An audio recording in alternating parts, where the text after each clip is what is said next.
السلام عليكم، اهلا وسهلا ومرحبا بكم معايا متتبعي الكرام. غادي نقترح عليكم قبل ما ندوزو للاقتراح، غادي نشكركم على المتابعه ديالكم والمشاهده ديالكم وحتى لي لايك والتعليقات ولي زابوني. شكرا لكم بزاف، كنتمنى يستمر هذا الدعم القناة نجاح. مرحبا بكم دائما، كنتمنى ايضا تكونوا بخير وعلى خير وتكونوا في احسن الاحوال وانتم كتشاهدوا الفيديوهات ديالي. مرحبا بكم. غادي نقترح عليكم اليوم كيف ما كتشوفوا معايا واحد الكاطو اللي بسيط وسهل في التحضير وما تياخذش منا واحد الوقت اللي كثير، دائما مع الوصفات السريعه والبسيطه والاقتصاديه. كيف ما كتشوفوا معايا كاطو سهل بسيط، المكونات ديالو متواجده عندنا في جميع البيوت ديالنا. كنتمنى تشوفوا الطريقه والمكونات. هنا غادي ناخذ واحد 7 ديال البيضات وواحد كاس ديال السكر اولا كاس ونص ديال السكر حسب الذوق ديالكم، وقبيصه ديال الملح من طبيعه الحال، 7 ديال البيضات البنات مع كاس ونص ديال الدقيق وكاس ونص عفوا ديال السكر خشن اولا سكر حبيبات اولا السنيده، وكنضيف واحد القبصه ديال الملحه لتصحيح الذوق. غادي نطربوا هذا البيض مزيان حتى غادي يطلع لينا مزيان باش نحصلوا على واحد الكريمه بيضاء، ما غيبقاش صفر، غيعطينا واحد اللون ابيض وغيعطينا بحال الكريمه. نخليكم مع الفيديو.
بالنسبه للفانيا البنات تقدروا تضيفوه كمنسم من طبيعه الحال، تقدروا تضيفوه كمنسم لهاد الكريمه هذه ديال البيض. حنا كنحضروا دابا كيف ما كتشوفوا معايا الجينواز اللي غادي نوضعوه في الفرن باش ندوزو نشوفوا المكونات اللي غادي نحتاجو. ايضا الكريمه هنا من بعد ما طلعنا البيض ديالنا اللي غادي نحضروا به الجينواز، خدينا الدقيق، غادي نبقاو نضعوا الدقيق بشويه بشويه حتى غادي نحصلوا على واحد الكريمه ونخلطوا بطريقه دائريه باش هكا ما يطيحش لنا لاموس ديال البيض. دائما بطريقه دائريه كنخلطوا بشويه بشويه. حنا غادي كنضيفوا بمعلقه حتى غنحصلوا على واحد الخليط اللي خليط بحال ديال الكيك، يعني ما يكونش جاري بزاف وما يكونش قاصح بزاف، يعني يكون شويه متماسك. غادي نخلطوا مزيان البنات، نحاولوا نخلطوا بشويه بشويه. حنا كنضيفوا الدقيق ديالنا بهذه الطريقه هذه كيف ما كتشوفوا في الفيديو، غير تبعوا راه الجينواز غينجح معكم بهذه الطريقه هذه وبهذه المكونات 100%. البنات واحد الخطا ما توقعوش فيه باش ما تجيكمش لا جينواز قاصحه، لان اغلبيه كيوقعوا فيها. باش ما يجيكمش الجينواز قاصح من كتبقاو تقطعوا الكاطو راه كتقطعوه كيجي قاصح، حاولوا ما تكثروش البيض وما تكثروش عفوا الدقيق، وحاولوا ايضا واحد النقطه اخرى ديال انكم ما تطلعوش البيض حتى يقصاح بزاف، يعني غير يطلع واحد شويه يبان لكم بدا كيبيض، لا كريم ديال البيض بدا كيبيض صافي حبسوا، ما تطربوش اكثر من اللازم. لا طربتو اكثر من اللازم راه كيولي كتجينا لا جينواز ديالنا كتجينا قاصحه. وحتى الطحين ما نضيفوش الدقيق بزاف حتى كيتقصح لينا الكريمه ديال الجينواز. صافي كنضيفوا خماره ديال الحلوى وكنبداو نخلطوا المكونات كامله بطريقه دائريه باش ما يطيحش معنا، وحنا كنحركوا وغادي ناخذ واحد لاطا كيف ما كانت كيف ما بغيتو اي شكل بغيتو كتدخلوا كتاخذوا اللاطا كديروا فيها البابي سيلفيغيزي ولا البابي كويسون ولا كدهنوها نتوما واشنو بغيتو. وكنخويو هذا الخليط هذا فيها وكندخلوه الفران يكون على درجه 180 12 دقيقه البنات صافي. وكنخرجوا الجينواز ديالنا وكنقطعوها على جوج اولا كنخليوها هكاك اللي بغيتو ولا كتقطعوها باش على الشكل ديال المول اللي عندكم. هنا عندنا المول اللي دهناه بالزبده غادي نحاولوا نوضعوا الخليط ديالنا. الا كان عندكم بابي كويسون هذا راه كديروه الكاغيط ديال الطبخ راه كتفرشوه ما كانش راه كدهنوه بالزبده تحطوا الخليط ديالكم في المول. المول بالنسبه للبنات كما قلت لكم راه تقدروا ديروه على الشكل اللي بغيتو تقدروا ديروا مستطيل مربع دائري اللي بغيتو نتوما واشنو الشكل ديال الكاطو ديالكم اللي بغيتو تحضروه.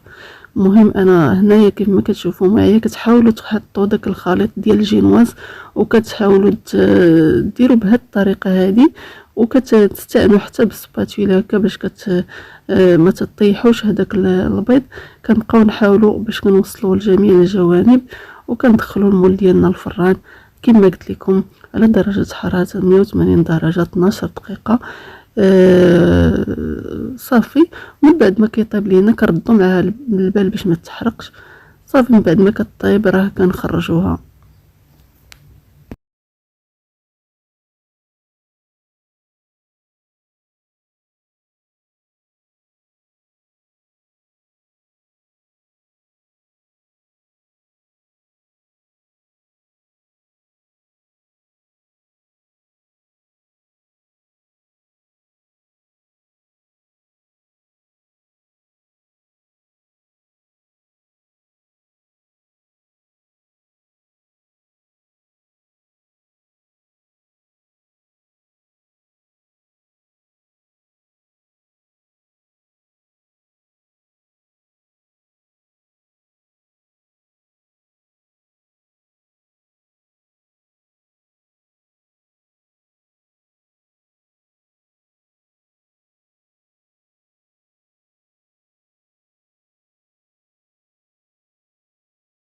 بالنسبه هنا البنات خدينا الماء واحد الكاسرونه وضعنا فيها الماء وقهوه وسكر هكا باش نسيروا باش غادي نسقيو الجينواز ديالنا. من بعد ما طابت لنا الجينواز كتجي على هذا الشكل البنات.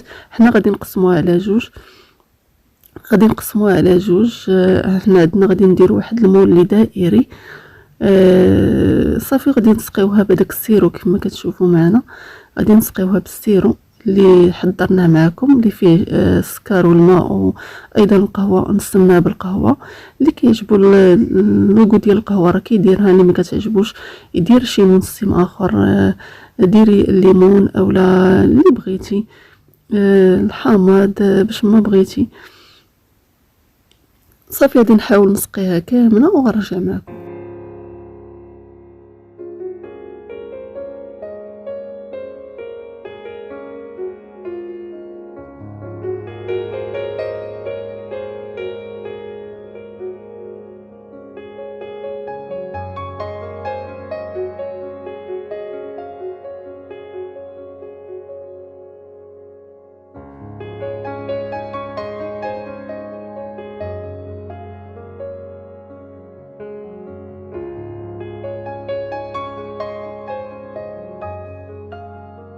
وغندوزو البنات ندوزو باش نحضر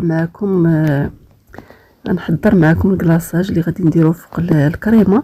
هنا خدينا نفس الكاس البنات، نص كاس ديال السنيده، نص كاس ديال شكلاط غبره اولا المهم كاكاو.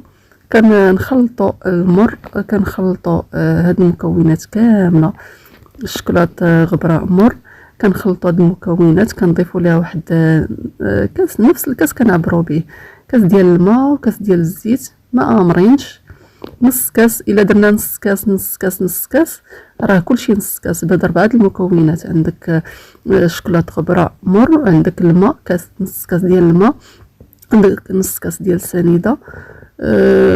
صافي وصافي كنخلطوا، ونص كاس ديال الزيت هاد المكونات كاملين كنديروا يا اما نص كاس ولا كاس حسب المكونات، حسب زعما الاحتياجات شحال غادي يقدكم.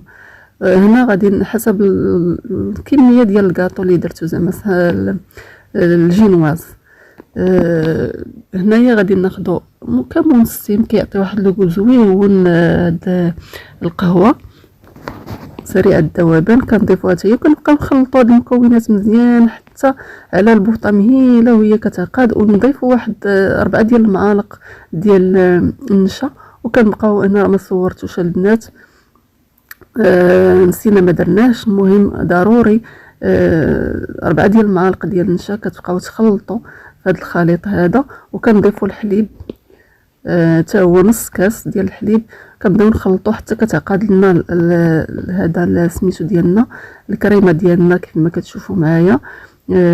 صافي وكنديروها في الثلاجه تبرد. غادي ندوزو هنايا باش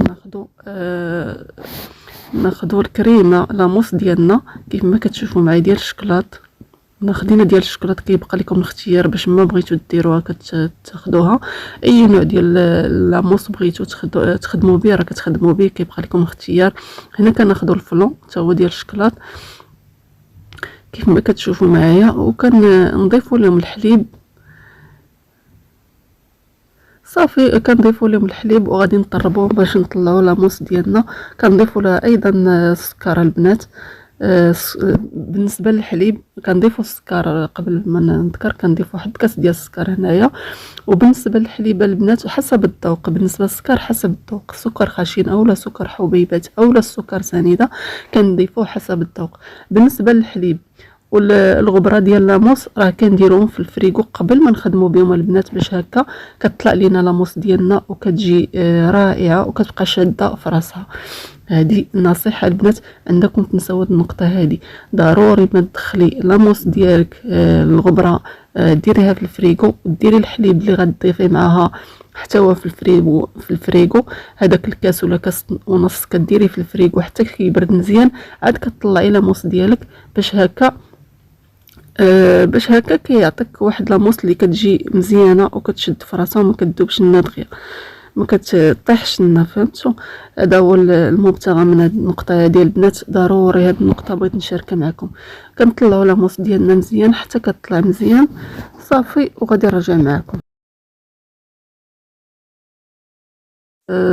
طلعت لنا لاموس كيف ما كتشوفوا، راه كنبلاكيوها هكا في الكاطو ديالنا، كنحاولوا نقادوها مزيان. وغادي ناخذ واحد المول اللي دائري باش هكا يجينا مستقيم ومستوي الكاطو، ما يجيش خارج لنا لاموس من الجنب كيف ما كتشوفوا معايا.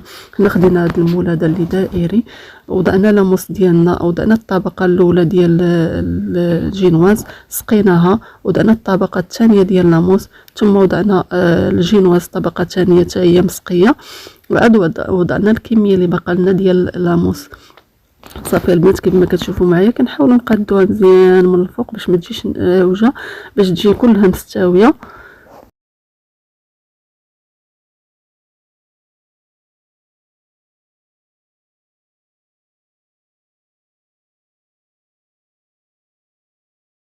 وهنايا البنات كيف ما كتشوفوا معايا ما صورتش لكم الكلاصاج. كنديروا الكلاصاج ديالنا اللي وجدناه معكم حتى هو كنديروه من الفوق من بعد ما دخلناها للثلاجه واحد شويه، ثم الفريكو واحد زدنا الثلاجه، دخلنا الكاطو ديالنا شد في راسو شويه في الثلاجه، ثم خرجناه ودرنا هذا